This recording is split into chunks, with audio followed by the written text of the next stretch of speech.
This is Joe Wong. Welcome to the Trap Set. During the age of social distancing, we're recording remotely and releasing extra episodes.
Today's guest is Sam Coomes, a singer, songwriter, and multi-instrumentalist who is perhaps best known as one half of the duo Quasi, a band he formed with Janet Weiss in 1993. Sam possesses a rare gift for melody and an otherworldly, seemingly effortless sense of musicality. Aside from his work with Quasi, he's played with artists such as Built to Spill, The Go-Betweens, Jon Spencer, Heatmiser, and Pink Mountain.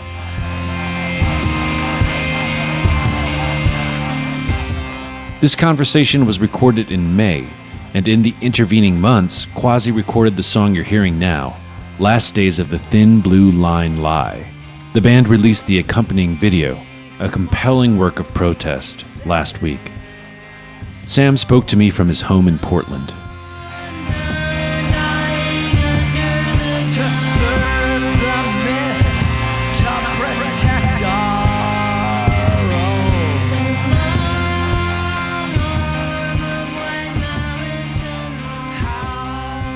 Hello. Hey Sam, how are you? Not bad, considering. Actually have a pretty lucky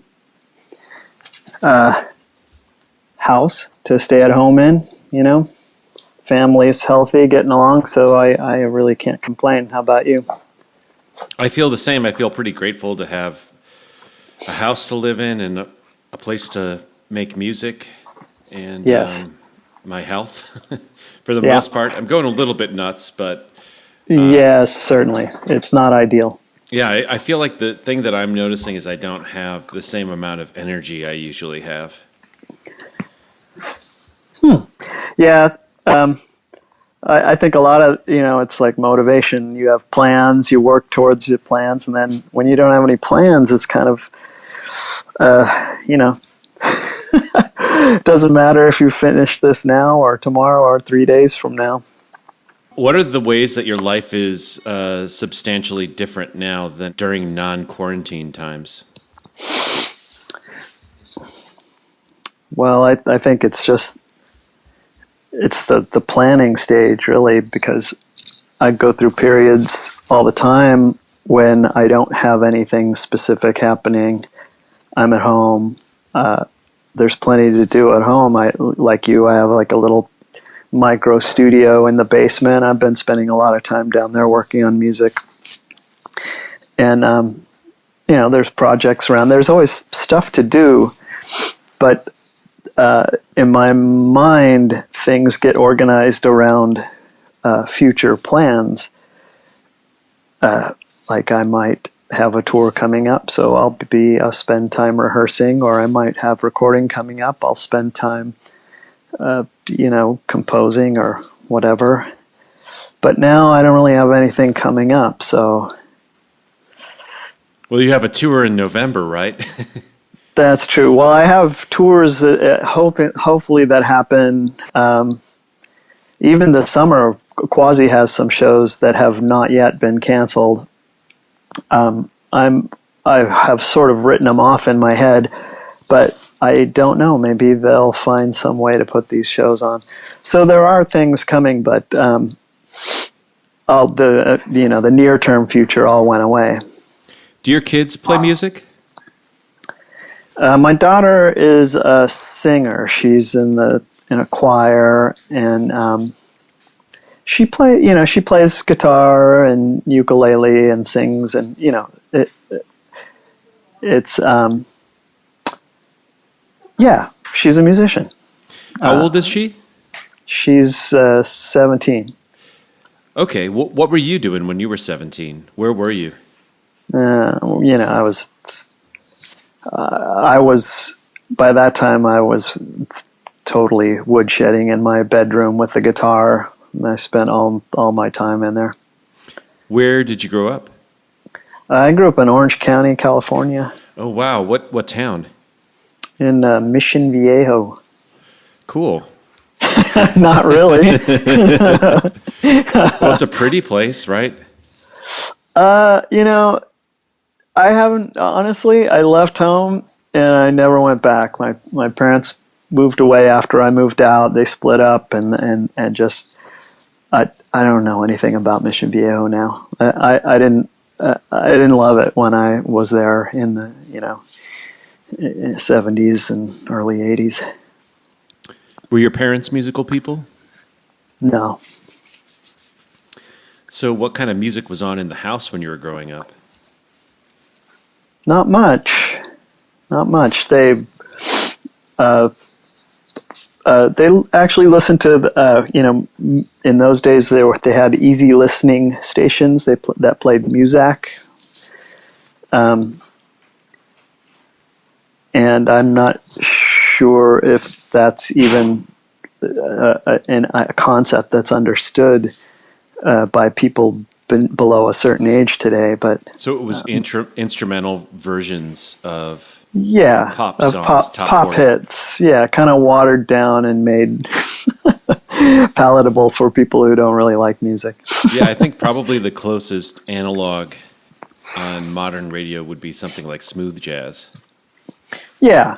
It was maybe not even as horrible as smooth jazz, because they were basing these instrumental versions on usually decent songs, pop hits. They would just take all the flavor out of them and right. It's basically like sonic wallpaper. Yeah, I think that was the idea. It was the kind of thing you would hear it, in elevators or when you were on hold on the telephone, and that was actually what my parents listened to.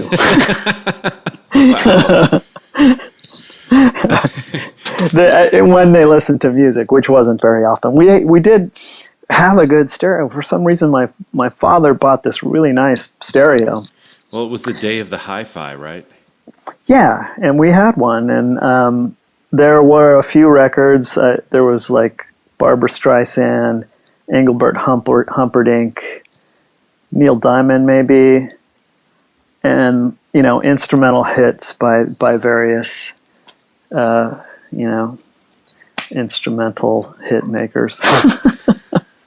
They weren't even Did hits. They have they were Herb Alpert records. We did have a Herb Alpert record or two, which was nice. That was a little bit more. That's about as edgy as it gets. Yeah. I mean, so that's where I came from. They were not musical people.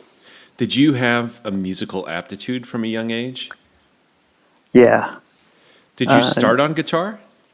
No, I played trumpet in the from 4th grade to 8th grade in the school band, and so I took trumpet lessons, and I learned the basics of music that way, and then of course by the time I was in 8th grade, I was serious about rock and roll. There's no trumpet in the rock and roll bands I was listening to, so I switched to guitar. You weren't like a big Blood, Sweat and Tears or Chicago fan?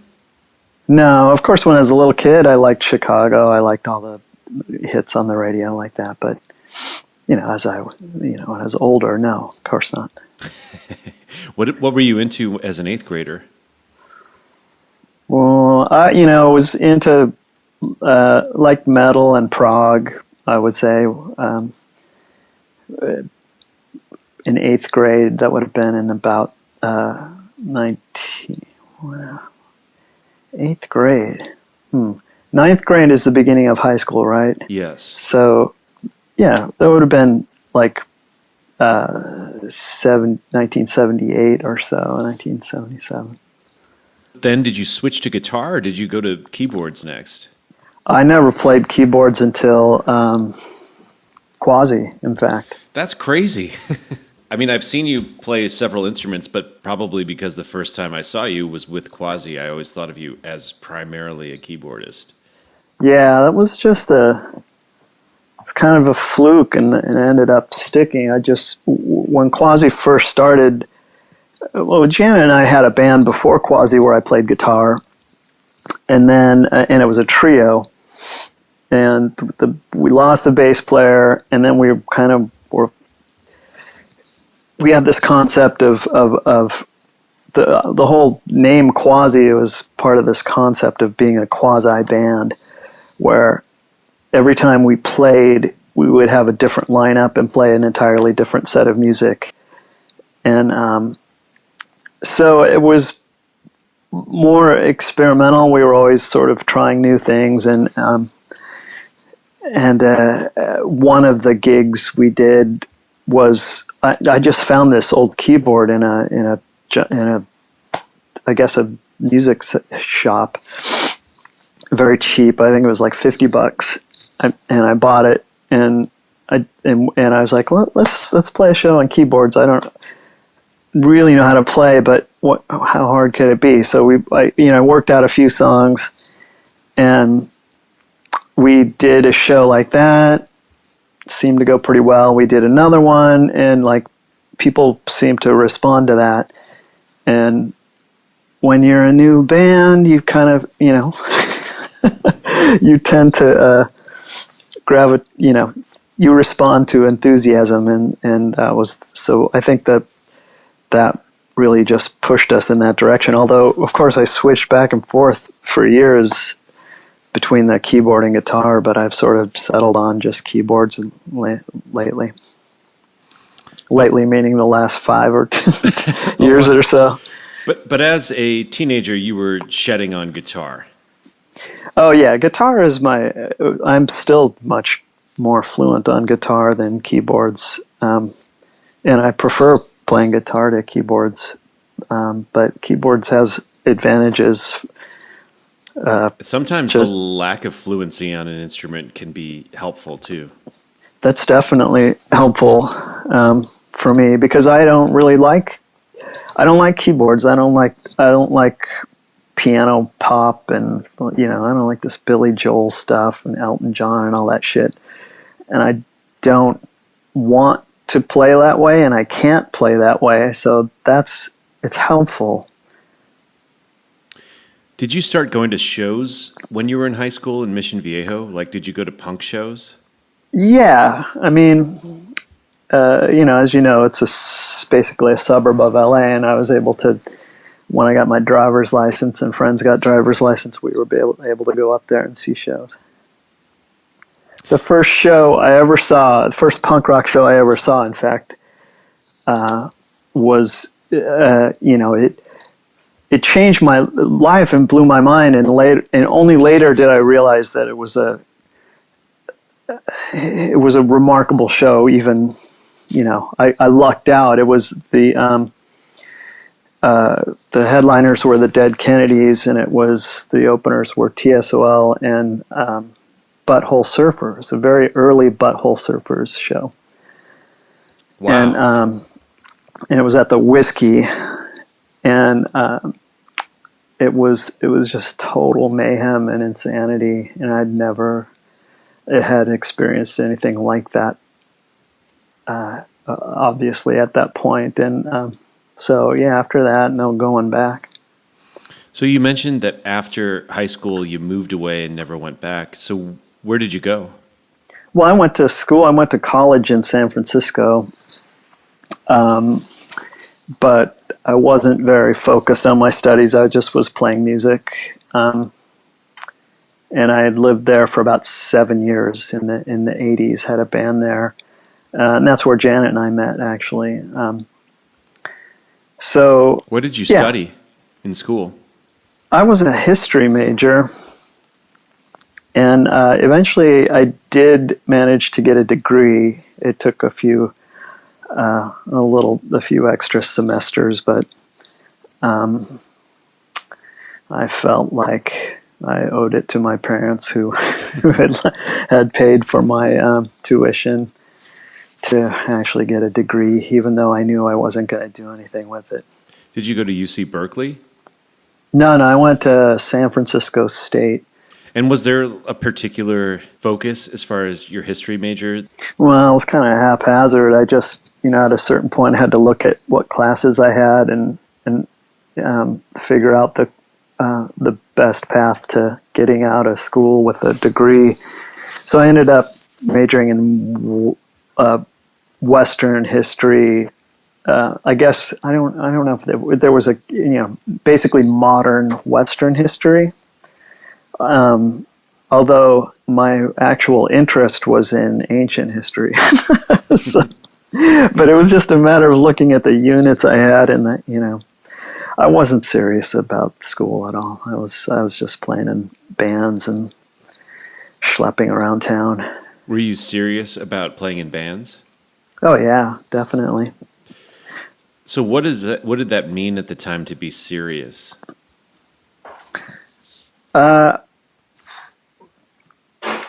Well, for me, it just meant that was what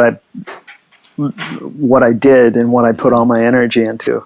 School, I got by and I had little jobs that I didn't care about, but I put everything into music, really. Just because I didn't know anything, like coming out of Orange County. I did know how to play guitar, but I had never written a song. I didn't know how to sing. I didn't know anything. So I was working on, all this stuff was required to be in a band and to get out there and play. And so I was just working on that, figuring out how to write songs, sing, all this stuff. Yeah, when we started, you touched on the notion of creating self-imposed structure to force yourself to learn new things. Is that how this worked for you? You would set up shows, and then as a result, you'd have to write songs in order to play them? Well, pretty much. I mean, what happened was I knew I wanted to get a band together, and I started just kind of looking around. I found some people that also wanted to get a band together, but unfortunately, it was 3 guys, and all of us were just guitar players. None of us sang. None of us wrote songs. But we all wanted to be in a band, and everybody was gung-ho. So we just sort of looked at... I was deemed the least bad singer and made singer. I also switched to bass at that time because one of the guitar players was better than me, and the other guitar player was worse than me. And the guy who was worse was not good enough really even to play bass, I don't think. So I ended up playing bass. And because I had to sing, I was handed the task of writing lyrics, although the other guitar player was writing all the actual chords and stuff. So it was kind of foisted on me, and my ideal was just to play guitar, but the overarching desire was just to be in a band and to be and so to do whatever it took to be in a band. That's how that all came about. How was your confidence at the time when you started singing in front of people? I've always been, I don't know if confident is the right word, but I've always been clear that, well, always is maybe a little bit of an overstatement, but for the most part, I've been clear that it's all I really want to do is to be a musician. To specifically be a rock and roll musician, I didn't want to just, write commercial jingles or something like that. So it didn't matter if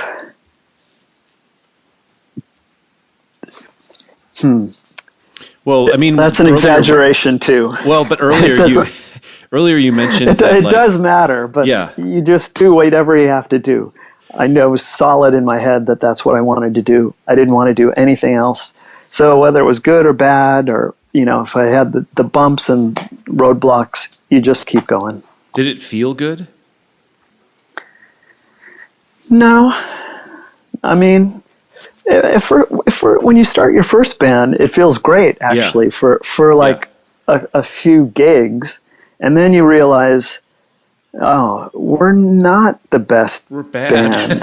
In fact, we're horrible. And the other guys in the band dropped out of the band, but because I had this clarity at that time that there was no other option for me, I persisted and just got new people and kept on.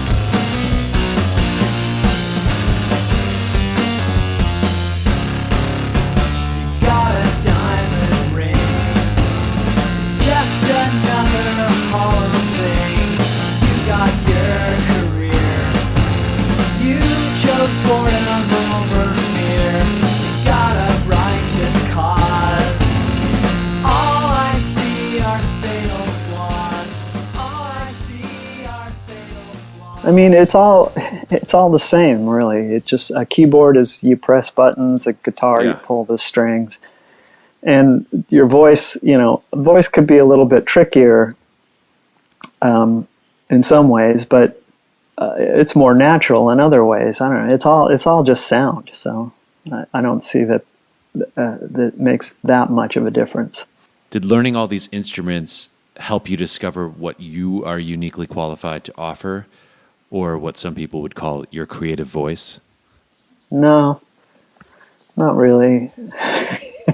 I don't even know if I have a creative voice. These songs just kind of happen. Sometimes I figure out what they're about after they're done. Most of the time I figure out what they're about kind of halfway through. Almost never do I start with an idea. I want a specific idea for a song and write about it. Right. It's almost like they just happen to you? At the beginning, yeah. They're like the seed of a piece of music. I don't know where that comes from. But once you get the seed, then you gotta, then the rest is grunt work. Can you get any better at the grunt work? Oh yeah, for sure. What do you do certainly to get better at that? Well, it's just like anything else. You just do it. You just play. Mm-hmm. I mean, people talk about practice, but I don't really understand exactly what practice is. I do practice once in a while, I think. What did it mean to practice when you were woodshedding in high school? 90% of that is just putting on a record and playing with it. Mm-hmm. And sometimes that's trying to figure out what the people on the record are playing. Sometimes it's just playing along with it, making up your own parts, or improvising or whatever. But I mean, and that's what I mean. Just playing is it. That's, I don't know if that's practicing. I don't practice very much, but I play a lot. You used the analogy of a seed of an idea, and so if we were to extend that analogy out, you could think of writing songs as gardening, right? Sure. You don't practice gardening, you just garden. Exactly. Yes, but you get better at it over time. You learn, like, this plant died because, and You learn certain plants respond better to the soil that you have access to. Yeah, I think that's a fair analogy. I mean, as fair as anything else. Like I say, I still don't understand it. I don't know what I'm doing at all until I'm doing it, and then you figure it out. Do you have to force yourself to do it? Is it something that you structure? No, not really. Not often. I don't think that's a good way to do it. Because typically, I'll have you listen to music and you hear something in it and it piques your interest, and then you want to grab an instrument and start messing around, or you just get an idea out of the blue. You want to grab an instrument and start messing around. If you don't have any reason to play, then I don't really see any purpose in it. But I'm rarely am at a loss for reasons to play. Mm-hmm. What are you listening to right now? Well, funny you should ask, because I've been in my little basement studio working for the last couple of weeks on a project, and I was getting so messy, and I started cleaning up. And I found a stack of CDs of Fela and Africa 70 records. These like Afro beat records that I on CD that I had set aside years ago. I was like, I want to listen to these. Wow. I'm not sure how I got them. I had a whole stack of them, about I think 4 albums, but there's 2 albums on each CD. So I've been working my way through that. And obviously, the drummer Tony Allen just passed away a couple days ago. Exactly. Yeah, I was immersed in this music, and then but I don't know. These things seem to happen sometimes. How did you and Janet meet? We were both playing in bands in San Francisco. And what was the band that you had that became Quasi? Well, when we moved from Janet and I relocated to Portland, and we started a band called Motor Goat, which was like a power trio. But we, that band lasted a year or two. We played a bunch of gigs, but it didn't really end up going anywhere. And then it kind of morphed into Quasi? Yes. And what was the impetus to start a Quasi band? Just, as I explained the concept, it was very loose, and I think we were trying to find, I don't know, when you're young, you want to experiment and try different things, and that's just what it was. We tried to come up with a vehicle that would allow maximum, exploration. And that's kind of a good concept, but it's impractical in the long run. Yeah, and then eventually it kind of stabilized. Yeah, like I said, people seem to respond the most to this like keyboard duo. Maybe just because nobody else was doing that. So we just kind of veered off in that direction, and we just dropped the whole concept of trying to, basically reform a new band every single time we played a gig. I saw you for the first time at the Metro in 1998. You were playing with and backing Elliott Smith. How did that relationship come about? Well, the Quasi and Elliott relationship, Elliott, of course, was in Heatmiser, so we knew our bands played together, and we knew each other just from being Portland band people. And eventually, I joined Heatmiser after their bass player left. So, we were just friends, I guess. Let me put you in the play.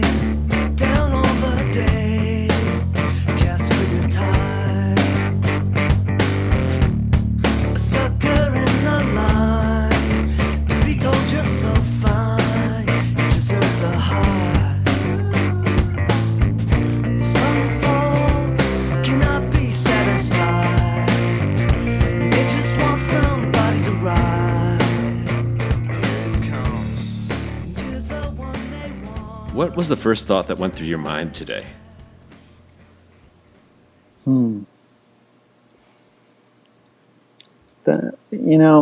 Coffee, certainly. It's the same thing every day, pretty much. I wake up and I love coffee. Just like, in fact, it's the last thought I have often when I go to bed. Like, oh, I can't wait to fall asleep so I can wake up in the morning and go ahead and have some more coffee. How much do you drink? I don't drink a lot, 2 or 3 cups a day. Do you have a ritual around it? Like, do you grind your own beans? And Yeah. Are you like a pour-over person or something? Yeah, I'm super nerdy about it. I've gotten really insane about it in the last few years. I grind my own. I do actually in the morning I use the AeroPress, and in the afternoon I do the pour over thing. Oh, so it's that regimented. Yeah, pretty much. That's maybe it. Most days are like that. Yes. And are there certain thoughts that cycle around in your mind over and over every day? No, I don't think so. Less so, probably like a lot of people, actually, ever since the last national election, I just started paying way too much attention to the news every day. Read the news, and get pissed off and freaked out about politics. And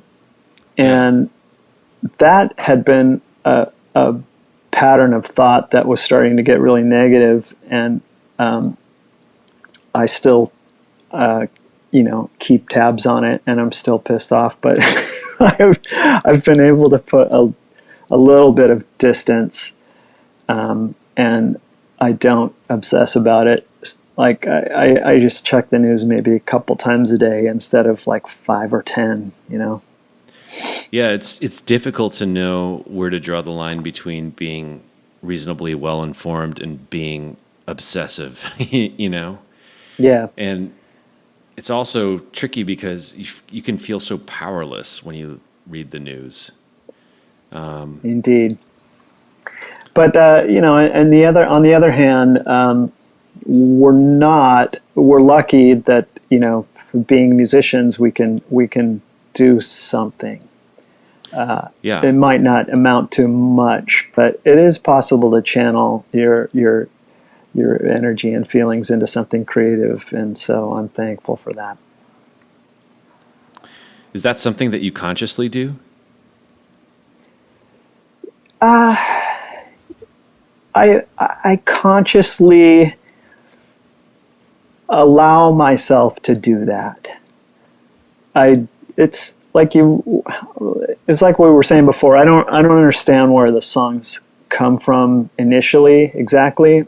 They grow out of some feeling or thought or random experience, and I don't even really realize it's a song usually until it's already well underway. But if I don't really, there's certain things that I just am not really interested in writing about, but politics and social questions and problems are interesting to me, and I think I allow myself to, if I start having musical feelings that involve those sorts of things, I allow myself to develop those. How do you know when something has crossed over from being an idea into being a song? Usually it passes the threshold, and it's like kicking a rock down a hill, It's like, right. You kind of kick it a few times, and if it doesn't move more than a couple feet, then you just walk away. Mm-hmm. But if it really starts rolling, you got to run after it. So it's it's tough. It's tough to know, but and there's like a little gray zone where like you kick it once, you kick it twice, is it worth that third kick? Maybe, but by the time you kick it about 3 times, if it's not rolling, it's time to move on. Can you notice, is there a common thread between the songs that you've written that you're the happiest with? No, I don't think so. I actually don't even I don't even listen to my own music after it's done. Mm-hmm. Rarely do I have to play listen to it. Or when you go on tour, you play it. So yeah, well, to me that's a different experience from the recording process. In playing it, you're inhabiting not only the song, but like the space that you're in, and the band, the energy at the moment, and it's just a much more complex experience. And the song becomes just one of the elements, kind of. But when you're recording, the song is sort of as it's being recorded that's just it. That's the whole thing. Those the recordings when they're done. Occasionally I do listen to them, like if I have to relearn a song I've forgotten, but I'm not happy or unhappy with any of them, really. Maybe a few I don't like that much, and a few I prefer over others, but for the most part I don't even think about it. Mm-hmm. Yeah, maybe it's not constructive to judge your own work. Yeah, I mean, I think for some people it might be. For me, it's counterproductive. I think I'm not trying to. When I'm making a record, I'm not trying to reinvent myself or anything like that. I'm just trying to do something honest, and I don't really want other things like pushing me off of a path, that's opening up.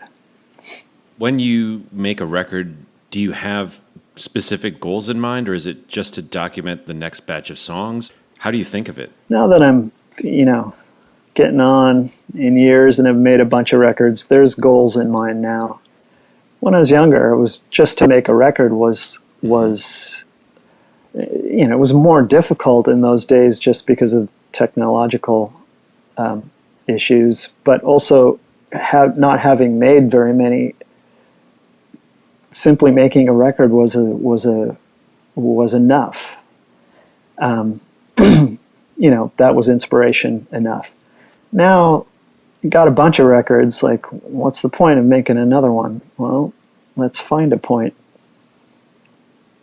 And the point changes every time, and to keep it interesting. And it might be just a technical point. It might be a point that doesn't make any sense to anybody but me. Or it might be a broader point, like I want to say something along these lines with this record. But yeah, I don't. At this point, I wouldn't record if there wasn't an idea fueling the process. What are you working on right now? I'm just, because of this stay-at-home thing, I didn't have. I just decided to start a project and work on it out of the blue. So I've been working on a synthesizer and guitar, like kind of a switched on version of this piece by Beethoven. And it's difficult, which is why I chose it. And even though I theoretically learned music when I was in 4th grade, I don't actually read it. So I'm just listening. I had to listen and pick all this stuff out by ear, and it was pretty dense. And that's taken a lot of time. Is it a symphony or a keyboard piece? No, I can't play the piano like that at all. But it's the 7th Symphony, the 2nd movement, which I don't really listen to classical music. It's not something I pay much attention to, but there's a few pieces that I have heard and have made an impression. So I always thought, like years ago, I thought that would be, parts of that piece would be good for like a guitar trio or a guitar quartet, kind of, because it's kind of heavy and you could make a really cool song out of it. But I decided not to do that, but to do it with synthesizers. If you were to make a Muzak album, what songs would you put on it?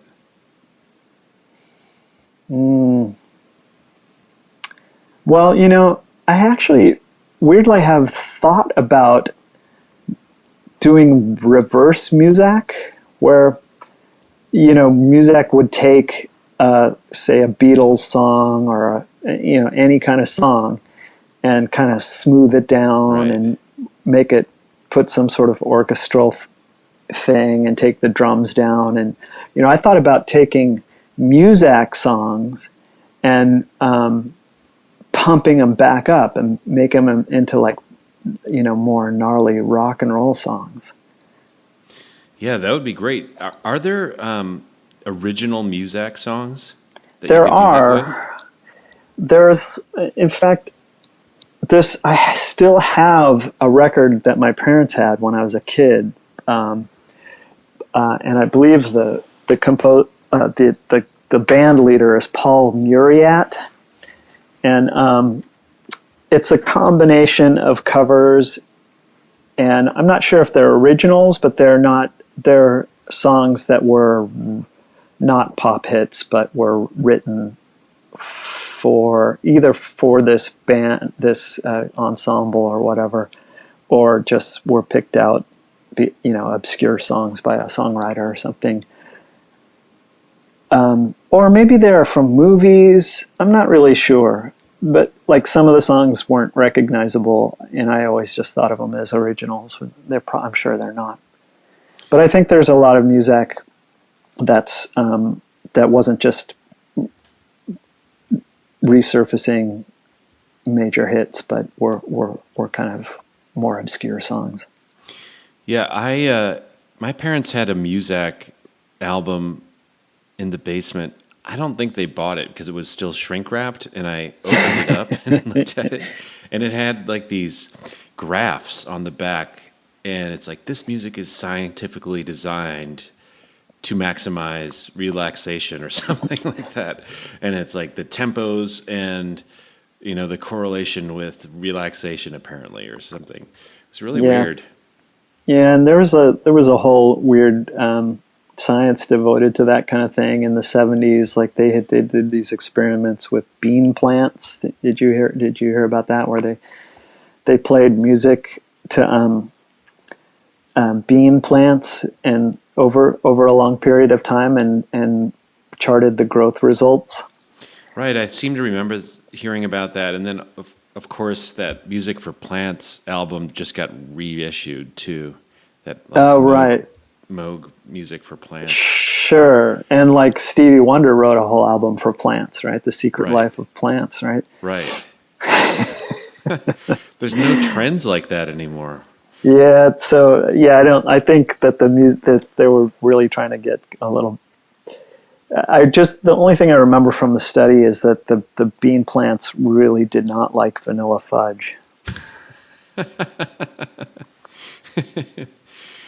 Wow. Well, see, Vanilla Fudge is they were essentially a cover band that gnarly-fied, lighter songs. Yeah. I'm not from. I only know that that Supreme song they did. I'm not sure I know any other ones. Yeah, they were kind of. Well, Carmine, the drummer, was on this show a few years ago, but they would play at some home base club out in Long Island, and they would just take all of the hits of the day and vanilla fudgeify them, turn them into like organ rock jams. Yeah. Huh. Yeah, that's not a bad idea. And I think that was a common thing for bands to do back then. Certainly. I mean, a million garage bands never wrote their own song or only wrote their own song when they were copying other songs.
There's lots to talk about, isn't there? I mean, I'm not a talkative person, but I like to talk about music. I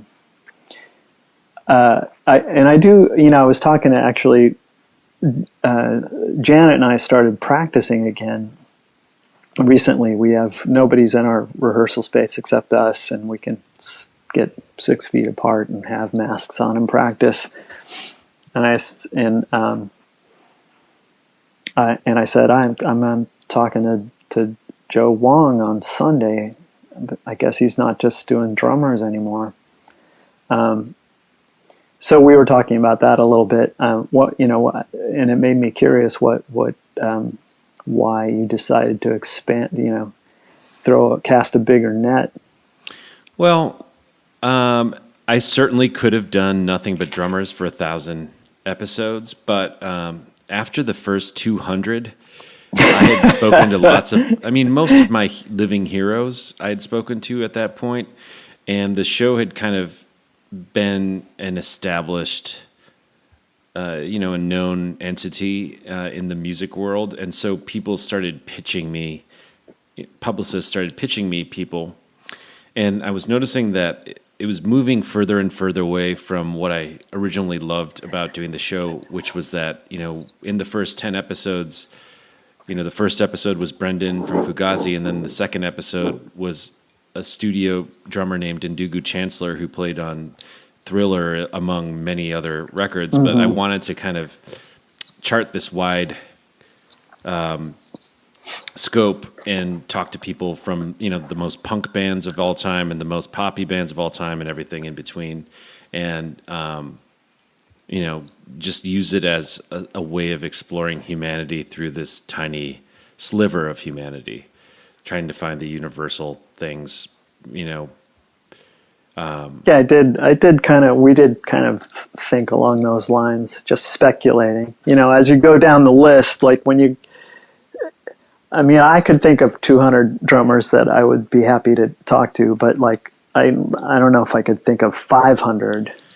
I could, but the issue is that for the first, up until this pandemic, I wanted to do them all in person because I found that, especially early on before I had any experience doing this, that I could get better results if I was in the same room as somebody. It just felt more natural. Yeah, so certainly. It made it logistically challenging to get the people that I wanted week after week. And then at the same time, more and more people were being pitched to me. And what I was finding is it was mostly white men, and it just yeah. and obviously you're a white man, and I'm not against having what can you white do? people on the show that have penises, but it's more like I agree though. Yes. I kind of I wanted to open it up so that I could so I could return to the original concept of exploring humanity through a slightly larger sliver of it, and kind of return to the idea of using it as a means to talk to people from all walks of life. Yeah, and if people are trying to the one of the things I really love about being a musician and it's actually one of the reasons I even wanted to be a musician in the first place, is because I just, I love musicians. I wanted to be one, and I wanted to be part of that world. And I still kind of get off on that, just being like, my pal so and so, who happened to make this classic record that everybody loves. You as the years go by and you meet all these people, and they become, at least peripherally part of your world. It's sometimes it's even shocking. I think about all the people I know and how awesome they are. And, I would love to do what you're doing. I don't think that I would be very good at it, so I'll probably just stick to playing the music. But I do. Well, I love that. You're welcome to guest host. Who would you want to speak with? I'd have to think on that a little bit. I would like to, because I think Billy Joel. no, nobody like that. But the funny thing is, even though we talked punk and how one day I went to a punk show, it blew my mind, no going back. I still have a sort of reverence for some of the like the heavy and proggy guys that I was into before I got into punk, because they seep into your consciousness at such a young age, and it's good music. Some of it is, some of it certainly. I mean, prog.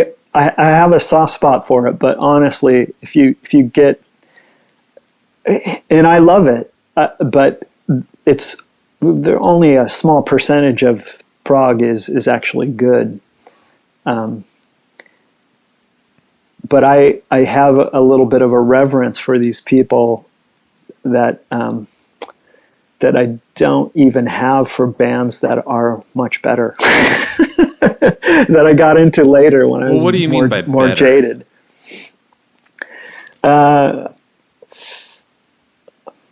Like you actually want to listen to it. Right. Better. Yeah. Were you a Robert Fripp devotee? Absolutely, yeah, and he's one of the persons who's done interesting work over a long period of time, and one of the few. Well, it's hard to do interesting work over a long period of time. Yeah, I mean, especially if you're really hung up on technical, issues like a lot of those guys were.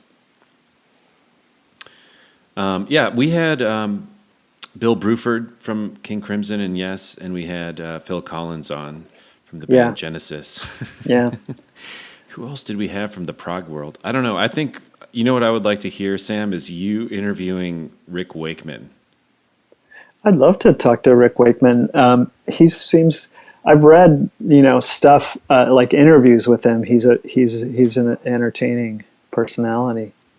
He also mounted, I think, probably the most exorbitant tour of all time at the height of his popularity. Because he did a concept album on Arthur and the Knights of the Round Table and then took it on the road with a reenactment on ice and a full orchestra and choir. So they had like jousting nights on ice and wow. I think some of it's on YouTube. Yeah, I should look at it. Well, that would be a good one. But his Twitter is pretty funny. He usually just tweets about the vegan soup that he makes and how it makes him fart. But I don't know. It makes me happy to read his Twitter. That's very interesting because I remember reading that he was, in Yes, the rest of the band were like macrobiotic vegetarians and he was like a steak and potatoes guy, and they were, that was one of the things that precipitated the break. Well, I think it caught up with him. Yeah, those were younger days.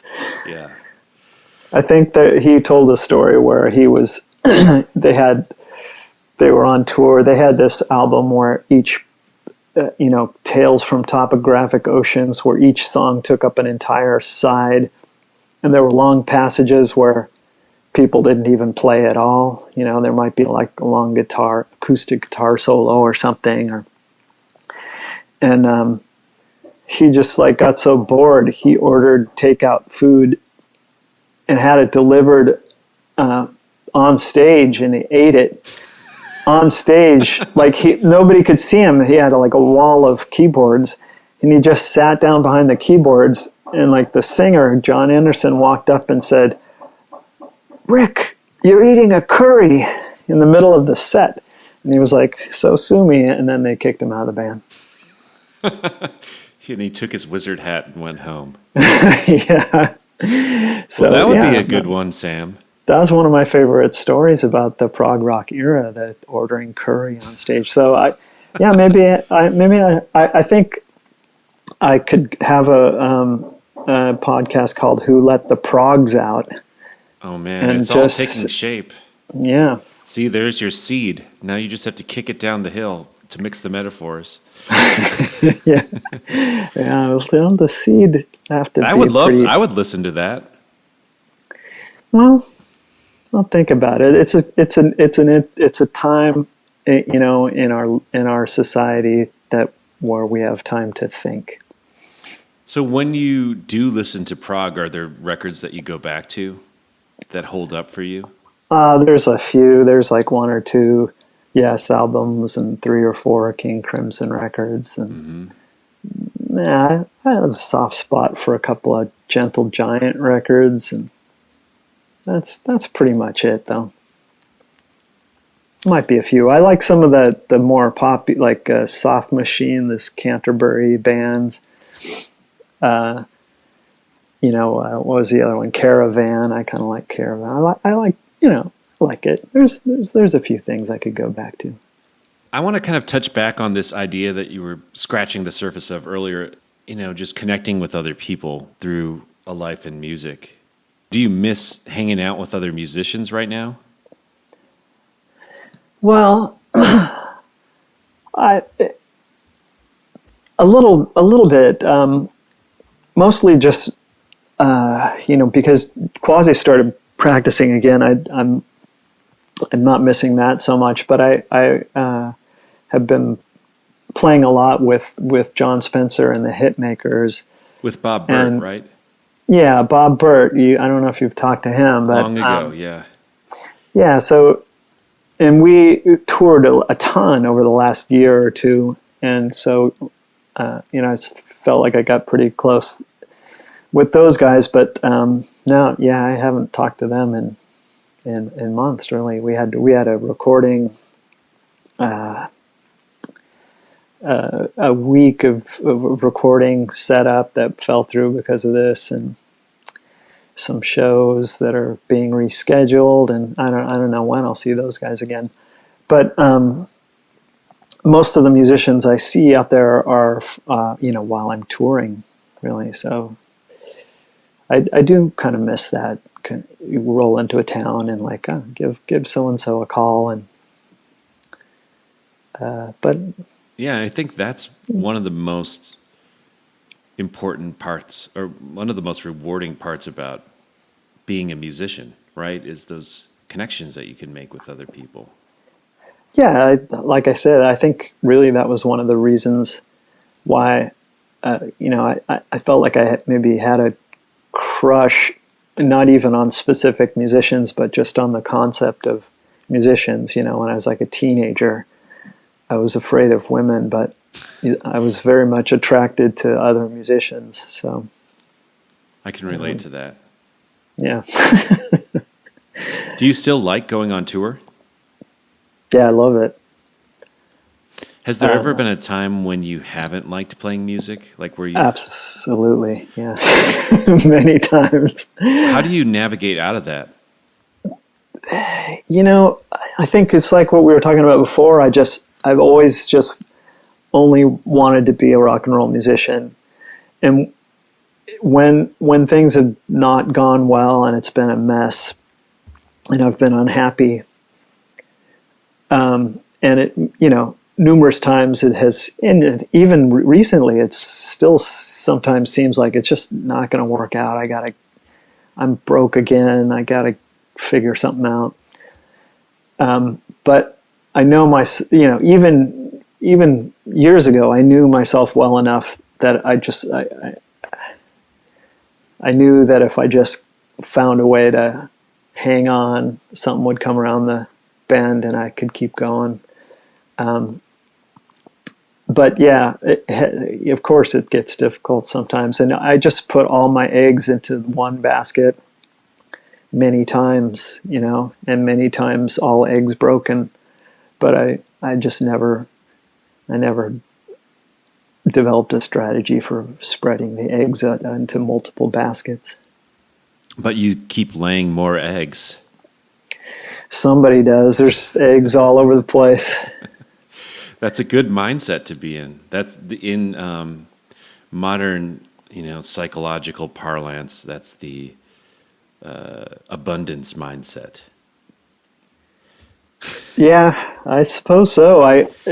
Yeah. Well, you know how it feels like when you're in your first band and it breaks up and you're like, fuck, what am I going to do? I don't know if I'll ever be able to do this again. And then you keep going, and then after a while you realize that you can just keep moving forward. Yeah, I don't know. I'm a simple man. A lot of my friends, now that we've been around the block a few times, I've written a novel. I've written a screenplay. I have an art show. And I think, wow, I'd like to do all that stuff too. But then I think, no, I just want to be in a band. After all these years. Although if you wanted to, it seems like you're the kind of person that would figure it out. I mean, you just figured out how to sing, you figured out how to write songs, you figured out how to play keyboards. If you wanted to have a visual art show, I'm sure you could employ that same mindset to do so if that's what you really felt like you wanted to do. Yeah, I don't know. I know how much work goes into being even a halfway decent musician, so yeah. It's not something you just, if I wanted to maintain any kind of standard at all, it would be a lot of work and a lot of years.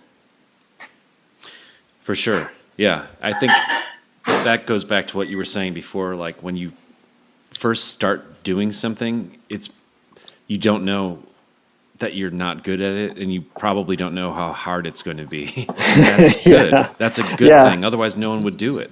Absolutely. Yeah. Well, Sam, thank you so much for being on the show. It was a real pleasure.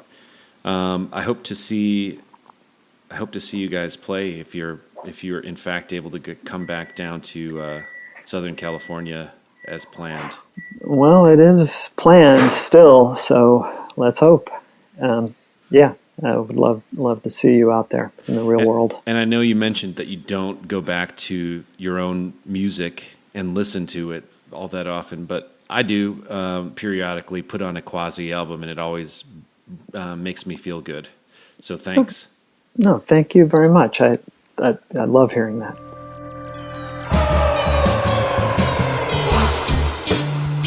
The Trap Set is produced by me, Joe Wong, along with Chris Karwowski, who also edits the program. Follow us on Twitter, Instagram, and Facebook at The Trap Set, and visit our website, thetrapset.net, to subscribe to our show for free. If you enjoyed what you heard today, please donate to our show. If you can't afford to donate, please tell a friend and give us a good rating on iTunes. Send your feedback and guest requests to thetrapset@gmail.com.